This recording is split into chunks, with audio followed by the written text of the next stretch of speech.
আজিৰ ভিডিঅ'টো অন্যতম ভিডিঅ' অলপ গুৰুত্বপূৰ্ণ ভিডিঅ' আপুনি ভিডিঅ'টো এটা শ্বেয়াৰ কৰি আৰু 10 জনক দেখাবলৈ যত্ন কৰক আমি সবিশেষ জনাই আছো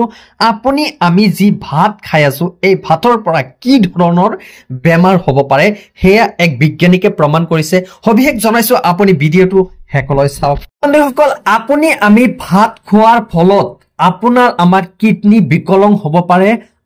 আমি ভাত খোৱাৰ ফলত আমাৰ কেন্সাৰ বেমাৰ হ'ব পাৰে কেনেকৈ কি হয় সবিশেষ জনাইছো আপোনালোকে ভিডিঅ'টো স্কিপ নকৰি সম্পূৰ্ণ চাও আপুনি তৃপ্তিৰে খোৱা ভাত হাজে মাতিব ভয়ংকৰ বিপদ অসমৰ চাউলত ধৰা পৰিছে মাৰাত্মক আৰ্জেনিক এই বিষাক্ত চাউলৰ বাবে আপোনাৰ কিডনি বিকলন হ'ব পাৰে আপোনাৰ কেন্সাৰৰ দৰে বহুত ৰোগ হ'ব পাৰে ভাত খাওঁতে সাৱধান অসমৰ চাউলত মাৰাত্মক আৰ্জেনিক ধৰা পৰিছে বুলি ইতিমধ্যে বিজ্ঞানীয়ে প্ৰকাশ কৰিছে আপুনি তৃপ্তিৰে খোৱা ভাত হাজত আছে বিষাক্ত দ্ৰব্য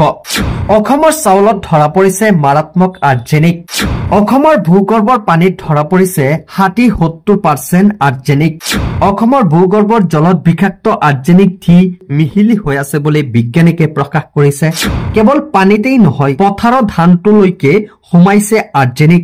ধান গছৰ হিপা আৰ্জেনিক হুহি লোৱাৰ ফলত বিষাক্ত হৈছে অসমৰ চাউল বিষাক্ত আৰ্জেনিক নিয়ন্ত্ৰণ নকৰিলে মৃত্যু উপত্যকাৰ পৰিণত হ'ব অসমৰ মানুহৰ এই বিস্ফোৰক তথ্য পোহৰলৈ আনিছে বিজ্ঞানিক ডক্টৰ জগন্নাথ বিশ্বকৰ্মাই